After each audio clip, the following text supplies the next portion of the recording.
It is a singular focus of our department to reduce irregular migration in the hemisphere and unlawful entry out. Okay, well, thank you for that, but you're doing a horrible job, and the American people know it, okay? I mean, you guys are doing the worst job in the history of this country. So the fact that you even answered that as if that's your responsibility just shows me tells me how detached from reality you absolutely are. I want to start with you, Mr. Hunter. You made some statements today talking about the causation of this crisis that we see at our southern border. You cited poverty, corruption, climate change, to name a few. Is that correct? I want to run by some actual quotes from President Biden for you real quick. On September 12th, 2019, then candidate Biden said, "We're a nation who says if you want to flee and you're fleeing oppression, you should come." Did you hear that? Did you hear him say that, sir? Yes or no?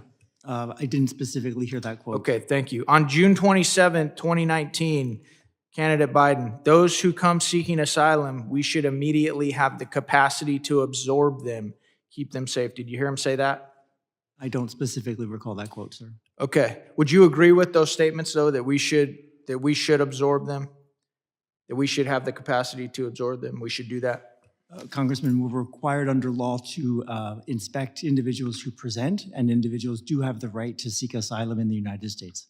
So would you add that to your list now that we've gone over that it wasn't just it's not poverty, corruption, climate change, a tsunami, like my friend here, Mr. Burkeen, was talking about? Do you think that one of two people that could have been the president of the United States, the leader of the free world, saying that to the entire country and to the entire world during a television hearing, do you think that had anything to do with what we're seeing now at the southern border?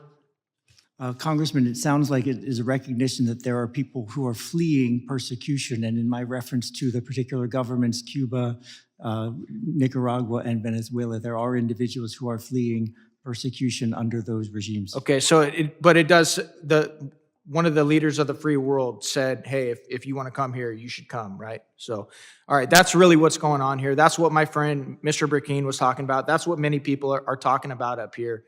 This isn't the, global climate, movement that many of my colleagues on the other side are trying to make it out to be. A lot of what it is globalism, sir.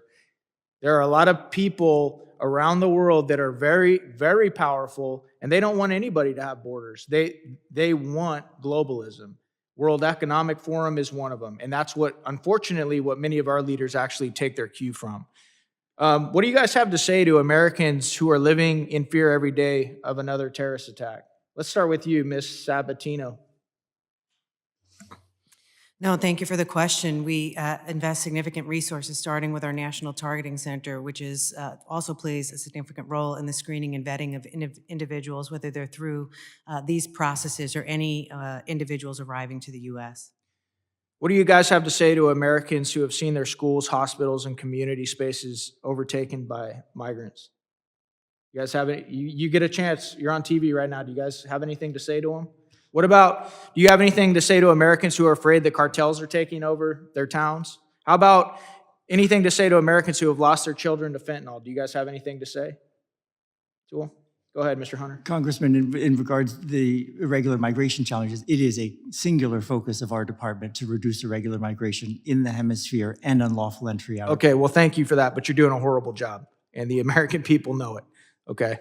I mean, you guys are doing the worst job in the history of this country. So the fact that you even answered that as if that's your responsibility just shows me tells me how detached from reality you absolutely are. Mr. Hunter, where were you on 9/11, sir? Do you remember where you were? I do indeed, Congressman. I was working in Washington, D.C. At an NGO on DuPont Circle at the time. What about you, Ms. Sabatino? Where were you? I was an immigration inspector at John F. Kennedy International Airport. You remember exactly where you were that day? I do. Ma'am, what about you? You remember? Yeah, I worked for the Executive Office for U.S. Attorney's Department of Justice. Miss Youth? I was serving in Madrid at the time, but I was in Geneva at a training. Okay. Well, the reason I asked you guys that, do you remember what Americans were saying right after that? Do you remember what Americans were saying? Do you remember saying never again? We're never going to let this happen again? You guys remember that? Yes or no? Go ahead, Miss Youth. Do you remember Americans saying that? Yes, sir. Miss Meckley? Yes, sir. Ms. Sabatino? Yes. Well, guess what, guys? It's going to happen again. It's not a question of if, it's a question of when. And for every one of you guys that has sat by and supported these policies and these tools that we're talking about today that have allowed and expedited this mass migration into the United States, you're going to share a little bit of that ownership, all right?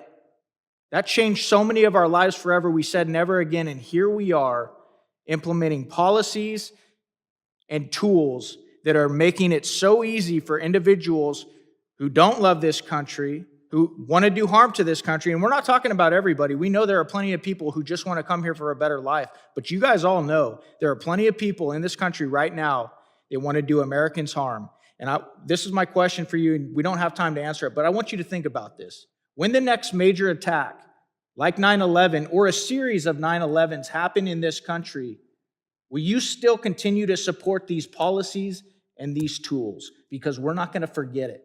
We're not going to forget who was at the helm. We're not going to forget who was in these positions. We're not going to forget the policies. We're not going to forget the tools. And we're not going to forget the committee hearings like we had today, where you guys could have condoned this administration and you guys didn't. All right? Thank you. I yield back.